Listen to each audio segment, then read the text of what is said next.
Okay, well, welcome everybody to this session. This session, as part of the public forum, is around digitizing East African trade for resilience. And I hope this is a really great session. We've got a really interesting panel. We've got a really interesting topic, and we've got about an hour. So I'll be trying to keep this session very much to time. I think as an introduction, the aim of this session is really to think about a number of factors. I mean, here in East Africa, and we'll be focusing in this session on East Africa, but also comparing East Africa to the rest of the world.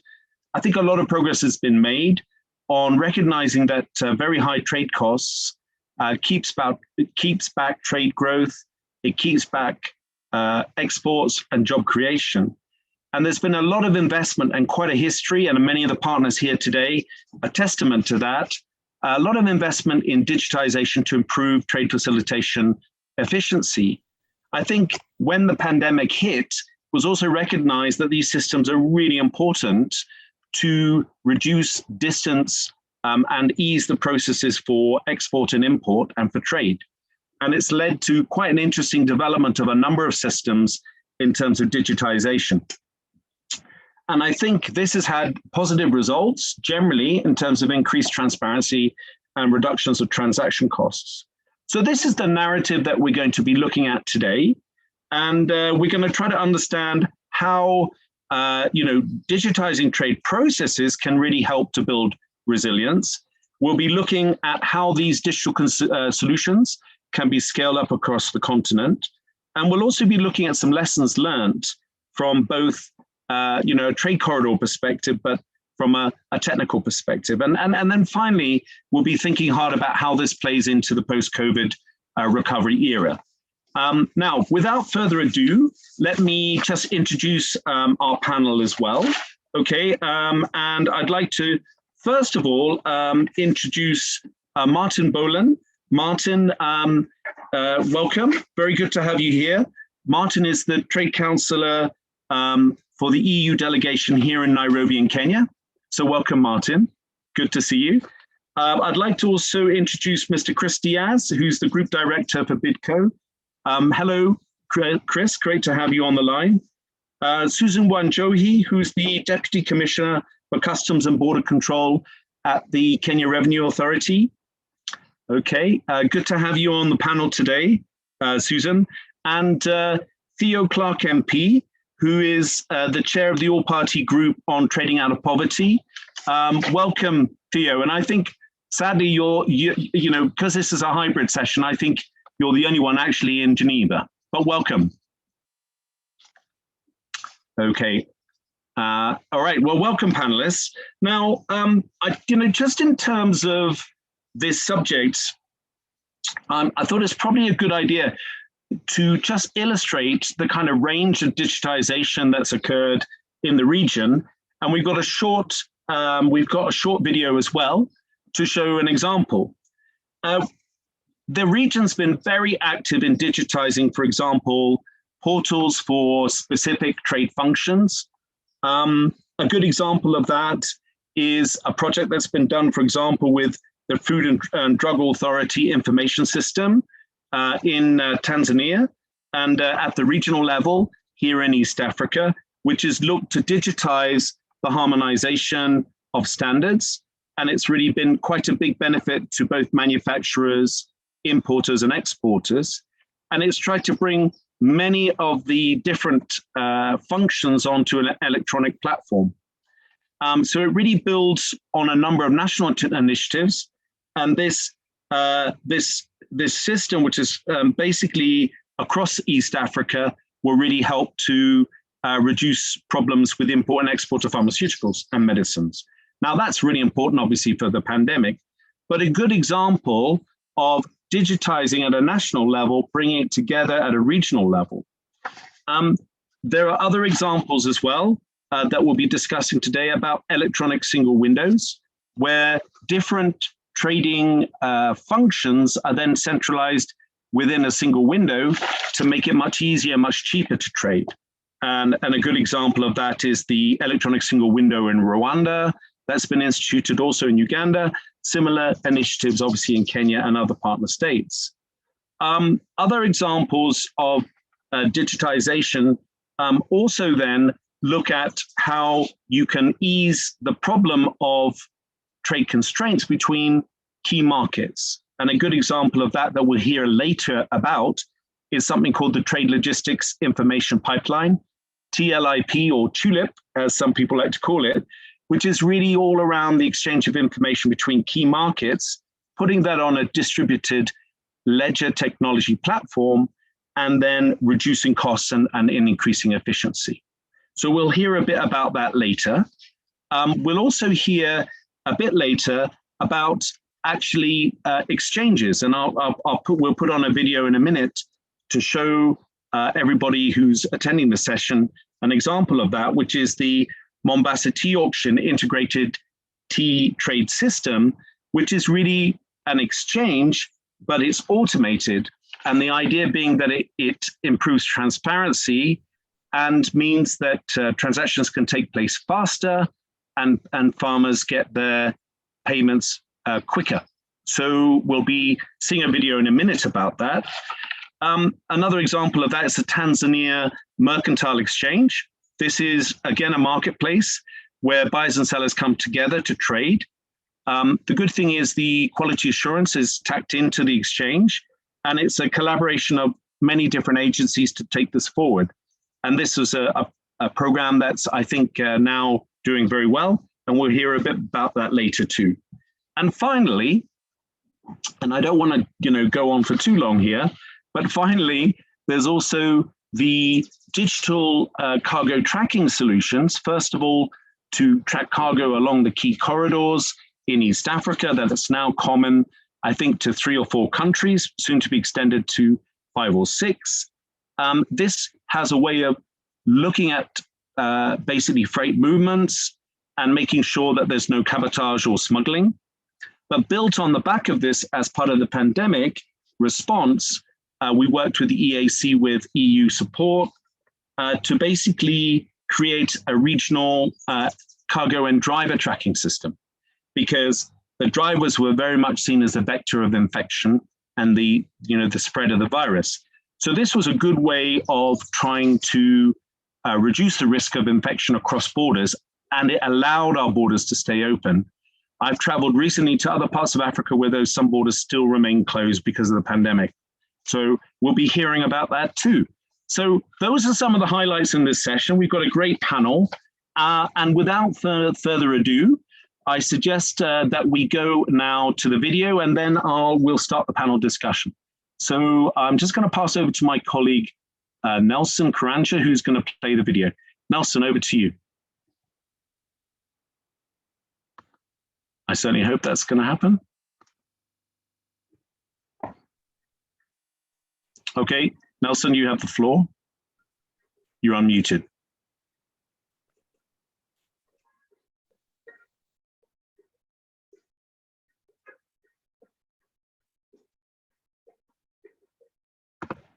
Okay, well, look, I think, Nelson, are you there? Yeah, could you allow me to share the screen? Please go ahead. All right, my share screen has been disabled. Could you allow me to the manual system was share the screen that on your side? Generate auction printing program, which is a list of keys. Maybe you could just pause it for a minute. Okay, I think this is going to be too difficult to do, I'm afraid. Okay, well, look, I think what we'll do, Nelson, is perhaps you can talk to the organizers how we unblock you sharing your screen. But I think at this point, let me kick off the discussion, because we run the risk of running out of time here. So, okay, we'll come back to that. And first of all, I wanted to turn over to your good self, Martin. And again, Martin Boland. Welcome, Martin, from the EU delegation here in Nairobi in Kenya. I mean, obviously, what we've seen is COVID hitting our economic growth rates here in East Africa. And, we've seen quite a lot of problems with trade volumes reducing, but the cost of trade really increasing. And I mean, the EU's been a major donor to Trademark and the Safe Trade program that aims to combat the effects of COVID-19. So just drawing on a bit of the experience, Martin, from basically the program and more widely across the region, why do you think that this regional cargo and driver tracking system, let's call it the driver tracking system for short, why do you think this is so important in ensuring that supply chains stay open and that basically livelihoods are supported? Can I pass it over to you? Yes, Frank, thank you very much. And thank you also for inviting me to this distinguished panel. Today I'll be speaking as Trade Council, but also a bit from the EU as a development partner to Kenya and the EEC. And just a little start. When COVID hit in February 2020 in Europe, and we can't hardly imagine anymore, nobody really knew what was going to happen. Nobody really know what this virus was all about. And even in the EU, for the first time since 1992, the internal borders were closed, which was quite an important moment, because as you know, the freedom of movement is one of the pillars of the EU common market. However, there was one big exception. The Council agreed to not close the border for freight trucks and to allow them to still transport cargo between the member states and, of course, borders. And they created so-called green lanes for this, as stopping goods would be extremely detrimental to the economy of all the member states.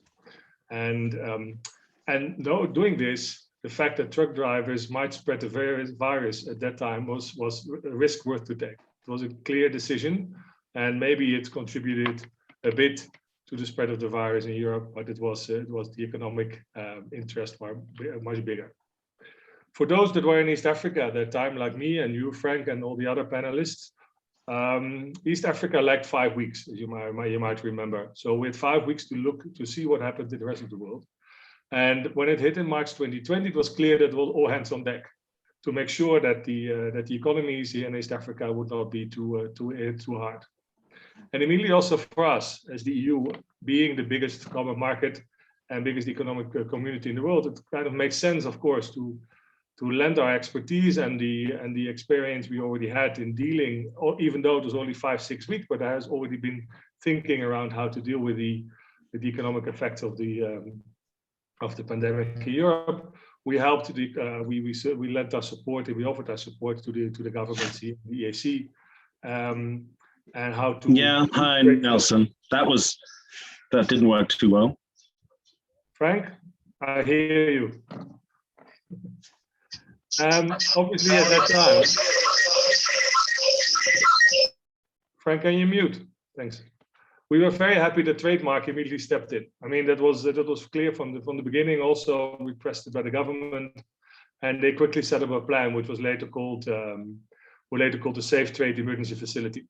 And from the beginning, we were closely involved together with some of our member states in the support to this project. And it was a great work, because only in 6 weeks and the project was set up, and already in the 1st of May 2020, the first support was there to the borders, but also the most important trade infrastructure to ensure that those will stay open. But after about 3 months, and Frank just highlighted it, it was clear that most East African countries, well, actually all East African countries, would only feel safe if truck drivers coming into the countries would be tested. And a whole political discussion around it in the EAC, where we were obviously only bystanders.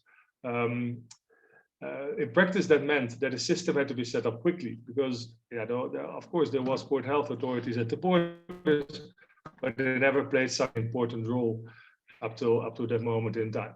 So there had to be some kind of system to check up the testing certificates at the border post.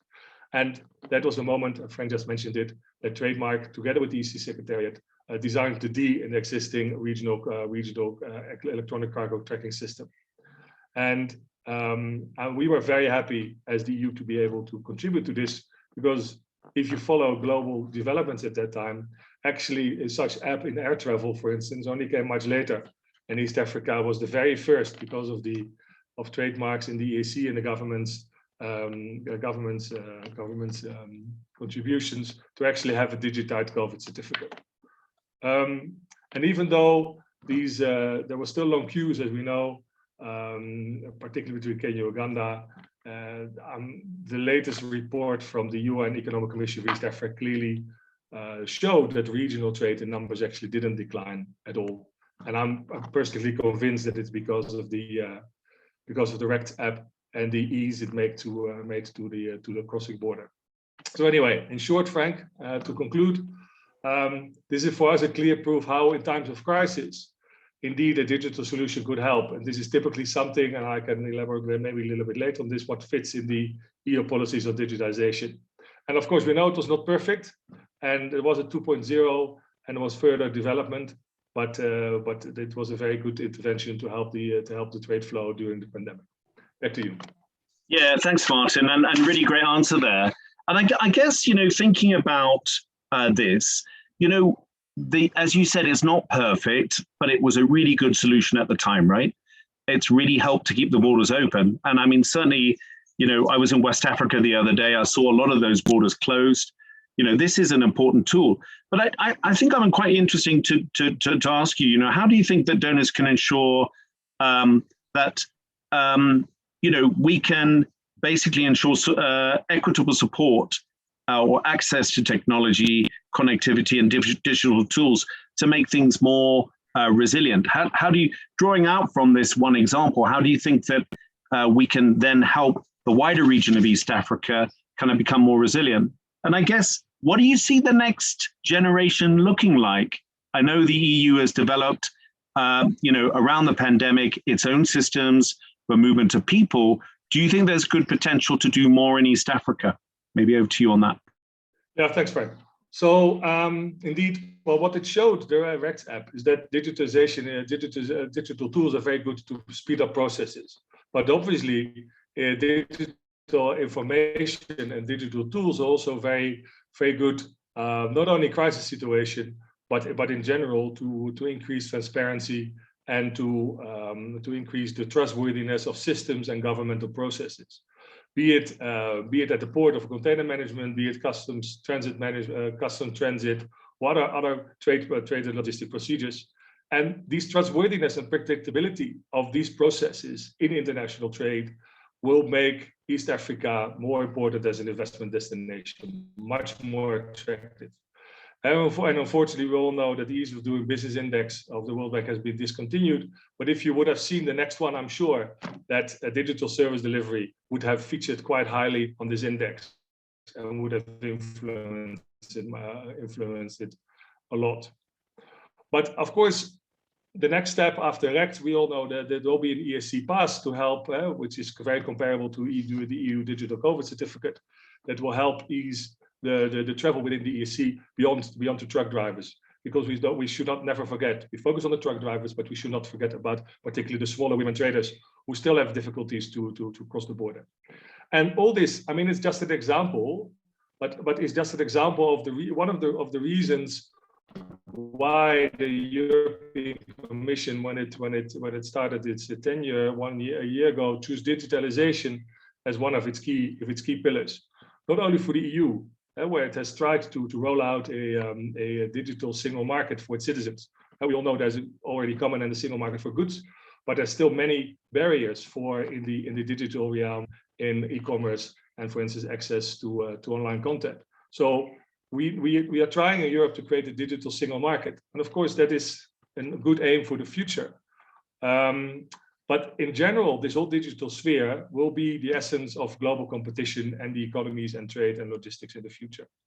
And so that's why from the EU, we tried to link in our trade policies. And I think, and we can use examples for that as well for East Africa, to technology and digital service as essential components of these global supply chains.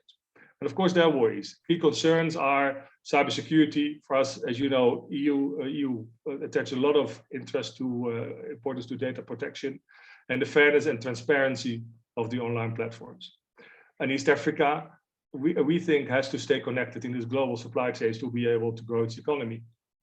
But not only that, we have been talking also about the continental free trade area, and there will be ample support there to grow exports and to grow trade, but it has to be underpinned by technology.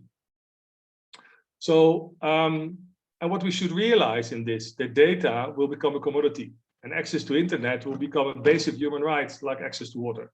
And that's what we have to keep in mind if we talk about equitable access to technology for this inclusive and sustainable society that you just mentioned. And that is why development partners like the EU will step in to help in the digital transformation and to bridge the connectivity gap, like connecting schools, bringing technology to all kinds of areas that are far away from normal markets, and to connect those areas, but also the people by transferring skills to people that usually would not have access to these markets, women, disadvantaged people, and the youth, but also helping them to bring the initiatives that they have to further and to further markets and to further destinations.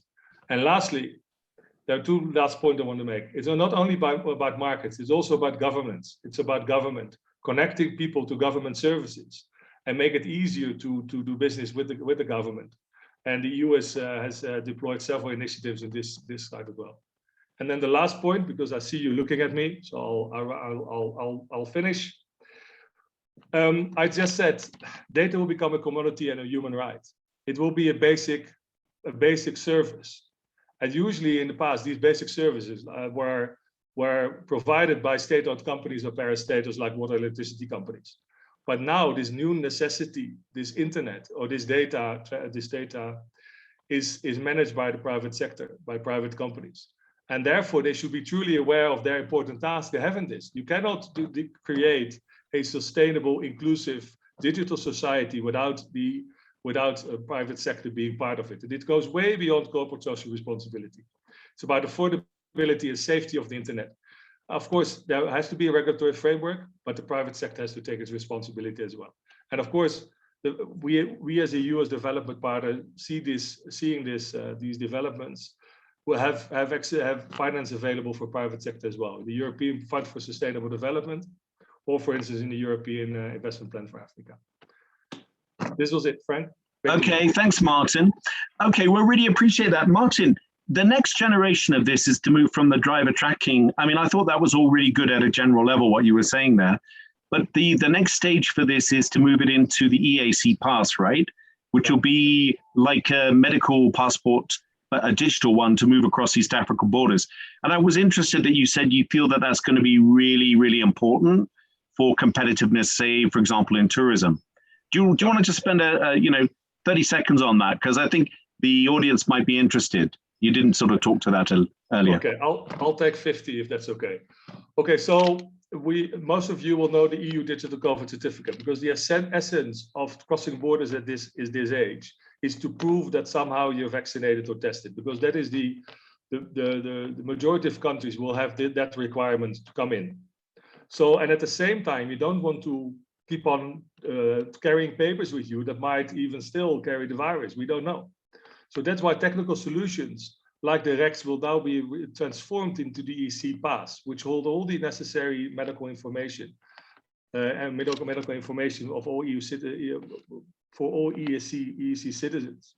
But not only, which will make it easier for everybody, so not only truck drivers, to cross the border. And this is currently developed by the EC Secretariat and roll out, and I know the testing is almost done to be rolled out. But more importantly, this will also give the region the possibility to connect to other regions, to other countries, like for instance the EU, by having, as we call it, an equivalence agreements between the EAC and the EU, where the EU says, okay, we accept all the information that's coming from the EC Pass, vice versa. This will not, and this will greatly help tourism, because obviously there is maybe no more extra testing, but there's definitely not an extra step involved in downloading another app or downloading some other information that is not trustworthy. So okay, connecting these different digital certificates will reopen the economy, not only within the EEC, but also between the EEC and in this case the EU. Yeah, and globally, actually, really. But okay, Martin, globally, it's a really would be the next step. Yes. Yeah, exactly. But thank you very much, and I thought that was really interesting. Appreciate that. Now, I've been told that the video can now play. So Nelson, I have unmuted you. Would you like to just try to quickly put it on?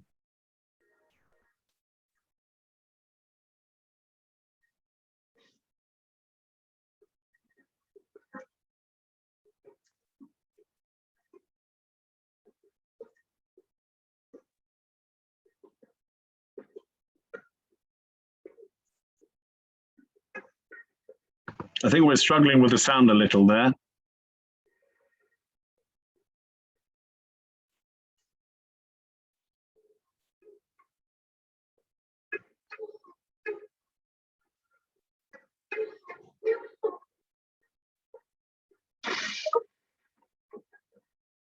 The manual system was such that the producer will generate auction printing program, which is a list of teas. You handwrite the catalog first, then you take the handwritten catalog for typing by the company secretary. And this catalog are physically, manually circulated to each and every buyer participating in the auction. So the cost of doing business that time was very high. And also the need for all these members to congregate in one place. So there was a lot of expenditure that was also going into that.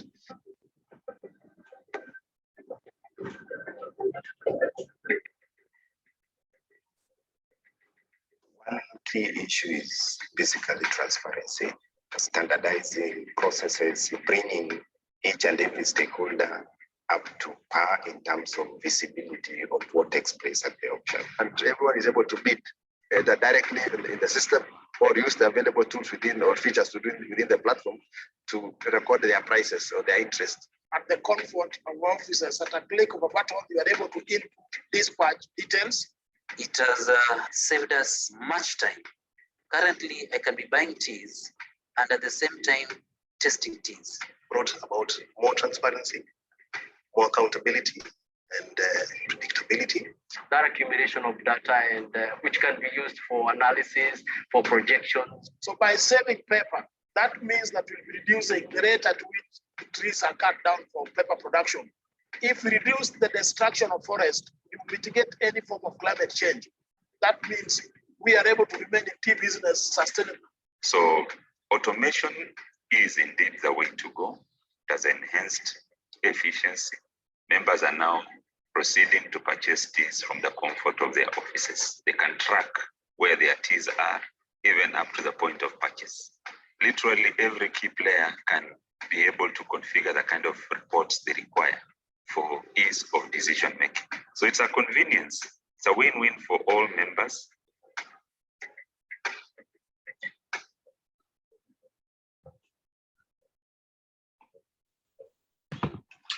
Great. Okay, thanks, Nelson, for beaming. Really appreciate it. So you can see this is a really sophisticated system.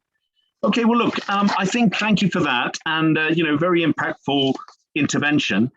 Chris, I'm going to call on you now. I do hope you're there. Could you pop your camera on? So, Chris, I mean, you're a private sector leader here in East Africa, and thinking about how the COVID pandemic really hit and disrupted our value chains here in East Africa. It did create quite a lot of short-term impact. So as a business leader and a leading manufacturing organization, I mean, as I said earlier, Chris is a group director for Bidco Africa, and welcome again, Chris. How did it affect your business and your logistics? And do you think that some of these digital solutions that were put in place, like the single customs territory or the regional cargo tracking system, actually really helped you? What was their impact? Over to you, Chris. Well, thank you very much, Frank. It's very exciting to be on this panel, and I'm in Thika.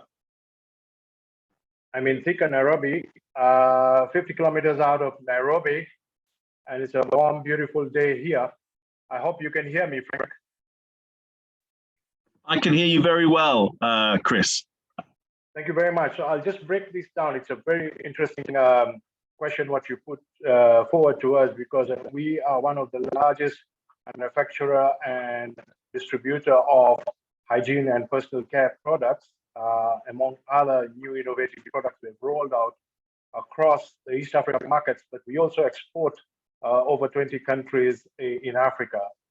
large inbound raw materials coming through the port of Mombasa and going all the way up to Uganda. Again, we have also raw materials going into our Tanzania manufacturing operations. So a good classic example of how COVID impact has affected our business. There's a lot of delays of products reaching on time. More so, we are 24-hour manufacturer, meaning that even the curfew and our 3-shift periods, because we work 24 hours, a lot of delays coming through in terms of raw materials coming into our operations at the same time, overwhelming pressure on all our stakeholders like KRA, the Port of Mombasa, and others, because of the delays. And then when the products are coming through, there's so much pressure to get things out of the port and on transit to our various manufacturing operations. Again, I must say we break this down into 4 items. One is cost, short-term and long-term. So costs have really been a big problem for us. And this is across the whole private sector. As you know, the private sector contributes over 60% of the GDPs across the East Africa nations. So it is critical for the private sector to continue to make, to bring down costs and also to make innovative products. So looking at the other impacts of COVID, of course, has been the delay of drivers with cargo going across the various countries in the region. And this has been helped a lot by digitization, especially Tanzania Revenue Authority, Kenya Revenue Authority, Uganda Revenue Authority, in seamless connectivity using their solutions. And I'm very pleased to say, and I know that Susan is going to speak next about the ICMS systems, which also is going to bring integrated solutions for quick turnaround and cost-effective, efficient moving of goods and services across the region. But I'd like to point out one thing that BITCO has done very well, and this is the private sector, which is the learning. We have also partnered with over 50,000 farmers because of delays of getting wheat, maize, soya, sunflower, and other products from various other nations. We have done partnership with 50,000 farmers across the region, and they are able to grow and use digital solutions. One smart digital solution that we have used is partnering with Safaricom on DigiFarm, where we have to be able to provide more support, measure yields, and get the raw material from the farms to our manufacturing centers. And then we make sure we pay using M-Pesa, which is one of the world's best payment digital solutions. So a lot of these partner programs, working together with various players. I must say a big thank you also to the European Union, Trademark East Africa, in terms of setting up the regional electronic cargo monitoring surveillance system, which has greatly made it safer and faster for the goods and also for the drivers to be vaccinated. There's been a lot of benefits to these apps that can measure and monitor the COVID vaccination, their certificates, and smooth movement of cargo. Again, a big thank you also to all our stakeholders, our partners. And we continue to see that Kenya continues, East Africa continues to be one of the best transformations with the governments, East Africa communities, our partners like Trademark East Africa, and various other nations across the world supporting the investment of ICT solutions to grow the speed and the efficiency of our ICT infrastructure, resulting in superb digital solutions. And don't forget, we continue to have over 100 millions of smartphones and internet penetrations. So with that, I've covered most of the competitiveness. Over to you, Frank. Yeah, thanks, Chris. And it's really great hearing your private sector voice. For many of us based here in Nairobi, we know what a big company BITCO is. It's one of our major manufacturers, and it's worth me stressing that. It's great to hear, Chris, that this has helped you. But I mean, obviously, a business as complex as yours, where you're manufacturing, you're processing, it really requires predictability, obviously in logistics and your supply chains, right? To ensure profitability and continuity. So, I mean, how do you, maybe drawing out a little, how do you assess the current digital landscape? And is it really conducive, in your view, to supporting trade? Over to you, Chris. And thanks, Frank. That's a very good question because digitalization is one of the key components of stronger resilience. If you look at the digitization index that was done by Mastercard and other top-class universities, it really says that we have to be proactive and to roll out and develop even faster speeds of our digitization technologies. And again, East Africa continues to be a market leader in technology. And I give again the same great example of our payment systems, our broadband capabilities, our internet penetration, our speeds, giving the stakeholders and partners, and even transparency of paying taxes to be more efficient. And this is why we feel the landscape. History of in 1995, for example, in Kenya, we started using internet connectivity. Today, Kenya is having one of the highest rates of speeds of connectivity in terms of speeds in the world, but also the penetration now globally, we are 40 to 50% internet penetration. And as my friend earlier said, Mr. Mullens from the European Union, it is right, and it's important that everyone from the schools to institutions are having to use technology and we build capacity. So there's a lot of capacity building. For example, I give you a classic example, private sector experience of how we partner with universities and increase the capability of and capacity building of our own staff, and using some of the world-class systems like Bitco uses, the ERP systems, both for replenishment and digital solutions of finished products going to the market, and billions of shillings of raw materials coming into the country are mentioned. So the technology is playing a big role in terms of where we are going to be in the next few years. We're going to be among the best, and this is what the WTO is expecting from the private sector to increase globalization, increase trade, and create employment and economic growth. So I also would like to point out the landscape is in using of drones. It is also seeing more promotion of integration within different one-stop borders. And again, I would also like to congratulate the TRA in what they have been training and developing the ICMS system in terms of efficiency, movement of goods. This is going to be a big one, which is going to be rolled out, and the training has been done very well. So with this, I also would like to say also there is a future of digitization, robust governance, privacy policies, all these need to be really improved on, reviewed to global standards. Again, we need to also have a lot more support from the European, the American markets in terms of technology they are using, which we can learn from, and they also can learn from us, and both private sector and public partnerships. And I also again point out trademark, European Union, WTO, and other stakeholders have done a tremendous support in capacity building programs, and we look forward to a digital world that will make trade and globalization a very simple, and we as Bitco and other manufacturers continue to bring out innovative world-class products that can reach faster to the consumer. Thank you. Okay, Chris. Yeah, thanks, Chris. And I mean, you've seen a lot of improvements in recent years, and I want to really also recognize the key role played by the UK government in supporting our work as well. They haven't been mentioned, but we'll be hearing from Theo Clark later on. But things have really changed a lot. I mean, I've been here in Kenya 15 years, and a lot of these systems just didn't exist 15 years ago, right, Chris? So just tell me, I mean, in a more historical perspective, and briefly, if you would, how have things really accelerated and advanced in recent years? Have you felt that as a business?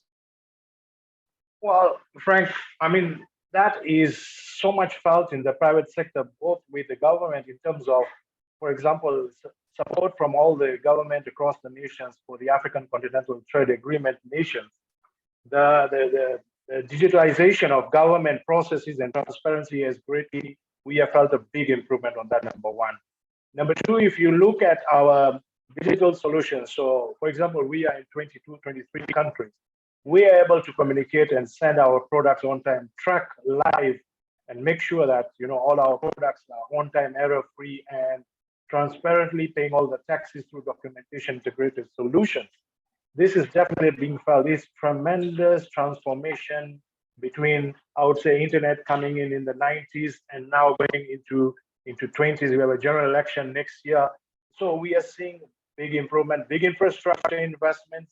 Our ICT systems are amazing.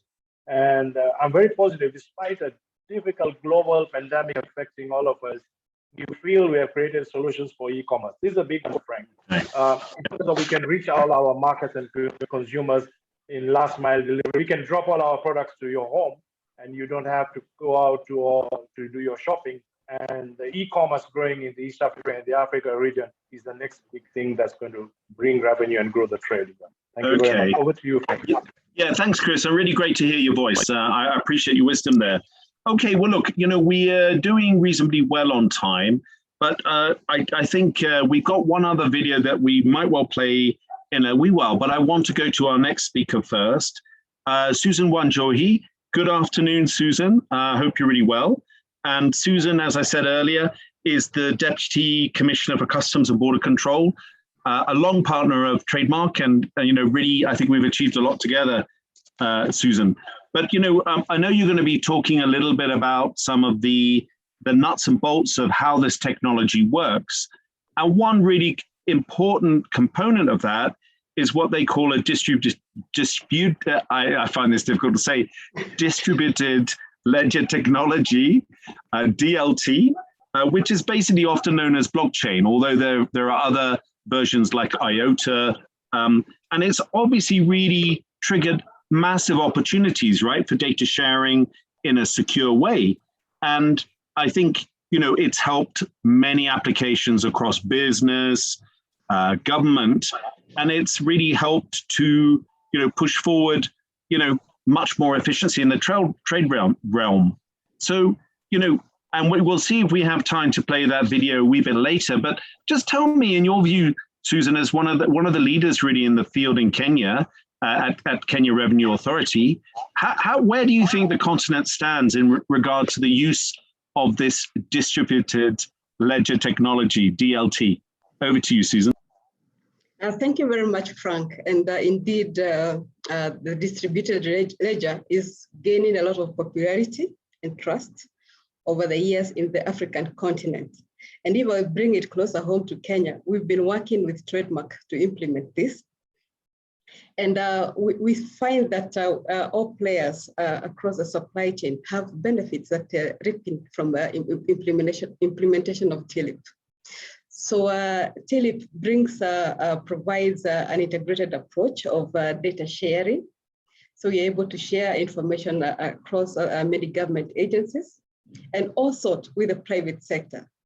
For example, if we have a farmer who wants to export some flowers, maybe from a farm in Kitengela to some place in Netherlands, they are able to submit their invoices from any remote point. Then after they do that, then we have the airline coming in and they're able to also submit a manifest and also an airway bill. The customs are also able to process the customs declaration, and the certificate of exports are issued. All these documents, everybody who is a player in the chain has visibility of the consignment, and then this gives trust to the farmer that their flower is going to be delivered to destination in good time and in the appropriate way. Another thing is that the TLIP, it has the database is decentralized, and it resides on multiple nodes where transactions are stored. And this is usually in an immutable hash, or if you like, a digital signature, meaning that the data cannot be manipulated. This therefore creates a lot of trust with governments, and because we know we'll get access to accurate and complete information, and that will help us to be able to support the pre-arrival clearance. The net effect of the pre-arrival clearance is that we'll have a reduced cost of doing business, that's one. Then the business community will be able to plan better for when they're exporting or importing their cargo. And then we'll have increased volumes of cargo coming to country, and that will culminate into revenue growth for Kenya. And we find also another area is that we have increased controls because of the integrated data sharing, and we're able to oversight on trade consignment, and thereby we are able to identify in good time any illegal trade, and also anything that has to do with security threats or any other trade related crime. So for this, Frank, we've been able to do quite a bit. We've been working, Kenya Revenue has been working with KEFIS, we've been working with ALPHA, with Kenya Airways and other government agencies on a pilot basis from 2020. And we've been working specifically with Flora Orange, with Maasai flowers and Sea and Roses. And here, the product that we're looking at is a flower. And this was going to the Netherlands, and we've been able to do a successful pilot. So our next steps here on this front is to enlarge the players, and that is include countries like Great Britain, Egypt, India, Pakistan, and China to also join this space so that we can improve the experience of our exporters and importers. Thank you, Frank. Yeah, thanks, Susan. And thanks so much, Susan. And that technology for TLIP is pretty amazing, isn't it? You're able to bring together all those agencies, and the idea that, you know, it's going to increase exports and, you know, create jobs and obviously improve well-being. I think we could afford a very quick clip of that video, just so that I think that probably segs quite well into the next question I've got for you, Susan. But Nelson, would you just quickly, if you would, put on that video? Now, I have put in the chat, these videos will be available on our website at Trademark, and I've given the web address there. I think it'll also be referred to in the WTO reports. Okay, Nelson, do you want to just play the video?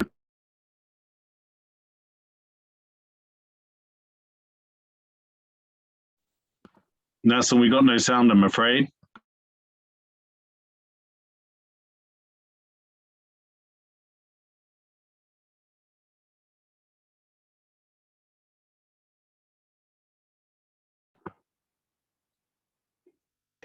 From their farm to their customer, they have to experience or go through an average of 200 different communications. So this includes phone calls, emails, commercial invoices, certificates, and which is really a challenge. The government agencies, more or less, as far as the export processes are concerned, work inside us, meaning there is no data sharing, there's no collaboration between the organizations. So this makes it a little bit hard for the exporter. This essentially becomes, at the end of the day, a very expensive activity. It also consumes a lot of time. We want to make it simple for businesses to actually trade better so that they focus on their core business. So if it's a flower farm, their core business is to grow flowers and sell the flowers, and therefore make the entire pipeline work for them to ensure that the flower or the fruit gets to the market in the shortest time possible. The initiative by TLIP to ensure that we simplify the business and reduce the paperwork in the supply chain is very important. Sending it to Kenya, to maybe the Netherlands. Right now, we have to share the documents manually through the plane. Most times, those documents get lost on the way, and then the cargo gets stuck there. A lot of frustrations with the agencies. In our industry as a carrier, every minute counts. 10 to 20 minutes is something significant if you compile it in something to do like a year. If the process is well implemented and we save on those bits of 30 minutes, in a year you'll see our cost of running businesses very fair. The technology we use, blockchain technology, for me, it's about bringing trust to all these actors so they trust when they exchange the data. The cross-border trade cost has enormous effect on the cost of goods. The cost of goods has enormous effect of how many jobs and how much we can buy. For us, the biggest benefit is Eastern Africa or the African continent starts getting more integrated into global supply chains, which is a big thing for us to be able to trade fairly and competitively with other people across the world. Okay, thanks, Nelson. I think we managed to get the video working there. So many thanks. So Susan, maybe just to come back to my last question with you, good self. I mean, one of the projects I know we've been working on with you is all around the new integrated customs management system, and I think this is going to be launched quite soon here in Kenya, heavily supported by the UK government, may I add. And I'm hearing that this project is really going to help you grow revenues and improve trade efficiency. So could you just tell us a little bit more about that and how it's building trust with the business community? Over to you, Susan. Thank you once again, Frank. And indeed, we've seen that ICMS is going to be a real game changer in the way we do the cargo clearance process. For example, we have a special channel where we facilitate the trusted trader. The trusted trader is the authorized economic operator. These are people who have been vetted. So when they do the process, the process will largely fall on them. They do the declaration and they do the payment of taxes, and everything else is processed kind of automatically until they get their cargo. Then ICMS is also going to help us largely improve the visibility and transparency of the cargo clearance processes. For example, the cargo owners previously never used to get updates of what on the process, but right now with ICMS, they get real-time updates through emails, through SMSs. And then what we are looking at is reduction in the cargo clearance time. We're going to achieve this because, and we've already seen the benefits already through the simplification of our processes and elimination of human interventions. And previously we had disjointed business processes, but ICMS brings all these processes in one platform, then meaning that it's like a one-stop shop for the customs processes. Eventually, we're going to be seeing that there's a reduced cost of doing business in the cargo clearance process. We are looking at having a paperless environment, integration with government, other partner government agencies, reduction in the cargo dwell time at our ports, and we also have more payments options, like what one of the speakers said earlier. People will be able to pay for their cargo in a more convenient way. Then all these are going to culminate into improved revenue collection, because we're looking at using risk-based approaches. We have a need-build valuation and dynamics risk management modules, and this will also promote fair playing ground for all trading community. Thank you, Frank. Thanks, Susan. And how much what's your forecast for the pickup in revenue from the introduction of this digital technology? And broadly, how do you think it's going to benefit the business sector in terms of improved efficiency? For improved efficiency is that we bring in the visibility, and okay. This is more of the trader self-compliance. We're encouraging the traders to be self-compliant. So that's when they are submitting documentation to us, and they know they are clean and they are good. As we just do proper check, risk-based approaches, and we do the processing. So that will simplify the process. Okay, well, thanks, Susan. And we're looking forward to the launch of that new system. I think it's going to have a great impact. So, we've heard from basically, one of a leading donor in the field, the EU, about how technology's helped. We've heard from the private sector. We've heard from the Revenue Authority, and that's government here in Kenya. I want to now turn over also to an important partner of Trademark, a key founding partner of the UK. And I want to introduce Theo Clark, MP, Member of Parliament. She is the chair of the All-Party Group on Trading Out of Poverty, which is a cross-parliamentary group of MPs that look at issues of trade and poverty. So good afternoon to you there, Theo, in Geneva. I hope you're well. Good afternoon, Frank. Can you hear me? Yes, we can very well. So I think it's, the bilateral trade between the UK and Kenya and East Africa is very high. This digital technology plays a really big role in supporting trade. So how important, Theo, do you think the role of digitization is to really supporting trade development? Over to you. Well, thank you, Frank. And can I start off by saying what a privilege it is to be here in Geneva in person at this year's WTO Public Forum, and both as a UK parliamentarian and as the chair of the all-party parliamentary group for trade out of poverty. And I have to say, Frank, I couldn't think of a better topic to be discussing at the Public Forum than the importance of digitalisation for supporting trade in East Africa. And I think as we're looking for the region to bounce back from COVID, this will be particularly a priority for developing country strategies to both reduce red costs, reduce red tape, and open up new opportunities for e-commerce. And I think particularly for SMEs and for women-owned businesses. I just wanted to start off really with giving you an example. That in 2009, the very first fibre optic cables in Africa were introduced in Mombasa. And it was really envisaged that those cables would serve, if you like, as a sort of 21st century railway for East Africa's global connectivity.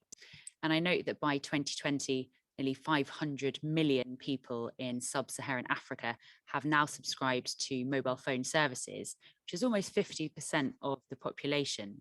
And so myself and the British Parliament, with my APPG, we've been really looking at what this boom in digital connectivity really means for trade development in East Africa.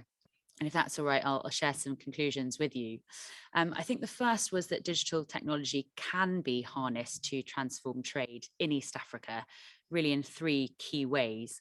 And I think we can see this reflected in the work of Trademark East Africa and partners. I think the first example is digitization has drastically reduced red tape, particularly when traders are importing and exporting.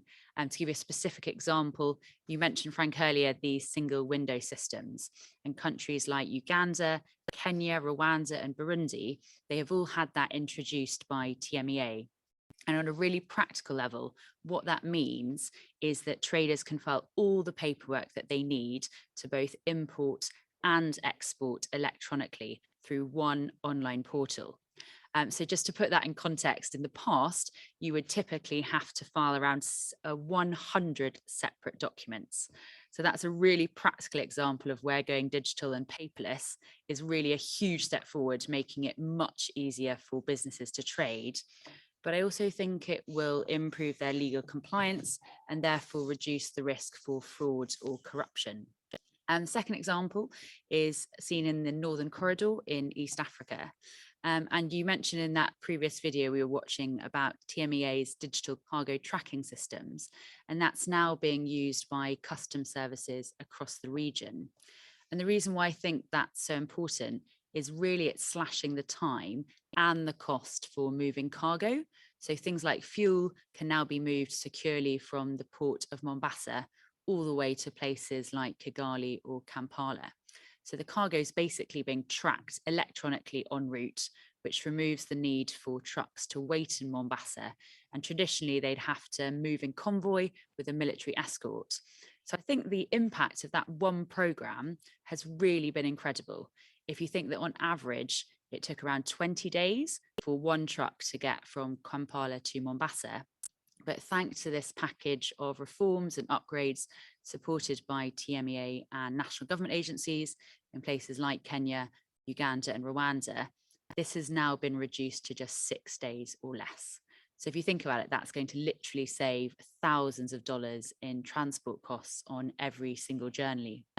And finally, just on e-commerce platforms, which has been discussed a lot at this conference, but I do think that digital connectivity is opening up new opportunities for thousands of SMEs and women-owned businesses. And I'm hoping it will make them able to trade in global markets for probably the first time. And I think with support from the UK and other donors, I know TMEA has been supporting over 6,000 businesses this year alone through its e-commerce programs. And hopefully we can do more to link farmers, SMEs and entrepreneurs, many of whom I should say are women, with sort of end markets in Africa and beyond. Thanks, Theo. Really appreciate it. And we're in the last minute of the session now. And I just kind of, I think we're going to extend the session by a couple minutes. So Theo, I just, briefly, if I could ask you, how do you think the UK can support closing the digital gap between developed and developing countries? Well, I think really that's the key question and the main takeaway from me from today's session. I think everything I've heard is that governments and businesses in East Africa are absolutely looking to harness the power of digitalization. They do want to transform trade.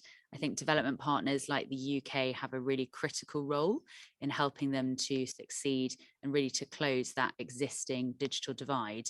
So I think it's absolutely critical that digital is at the heart of support for trade and development. And that's things like upgrading our region's hard digital infrastructure. We need to have more access to fiber and cable broadband. I mean, so many people don't even have basic access to high-speed internet. So there's a lot that development partners and DFIs can do to support that, sort of upgrade things like broadband services across Africa. Yeah, well, thanks so much, Theo. Really appreciate those, those good reflections.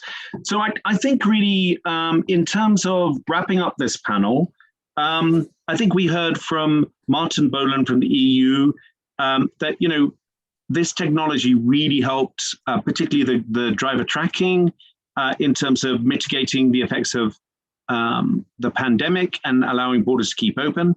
It's also really important to invest for future growth and particularly thinking down the line in terms of tourism and a gateway in terms of digitization, helping, many people to visit the region. I mean, Chris, I thought it was really interesting hearing from your good self about how Bidco's benefited. And it was really good to see that this technology is really helping in the real world of business and that you're so optimistic. But obviously, there's still more to do. Susan, it's really great to see Kenya at the forefront of using distributed ledger technology. It's got a lot of potential. And I think also it's great to hear that the integrated customs management system, the ICMS, is on track to really help business and also the government in terms of raising revenue. And finally, Theo, I think you provided a very, very astute sort of overview at the end there of how digitization can help reduce red tape, the fact that e-commerce has big potential, and that there is some practical things that we can do in terms of narrowing the digital divide. So I think we've run out of time. We've got a couple of minutes over, but thanks everybody. I hope that was an interesting and rich session. May I just kind of thank all of our speakers, to Martin, Chris, Susan, and Theo. I'll give you a virtual round of applause. Really appreciate. And yeah, thanks to everybody who joined the session. The videos will be available, as I said, on the websites. There'll be a report from the session, also on both websites. So thanks again, everybody. Really appreciated the session. And I hope have a good rest of the public forum. Thanks so much. Thanks.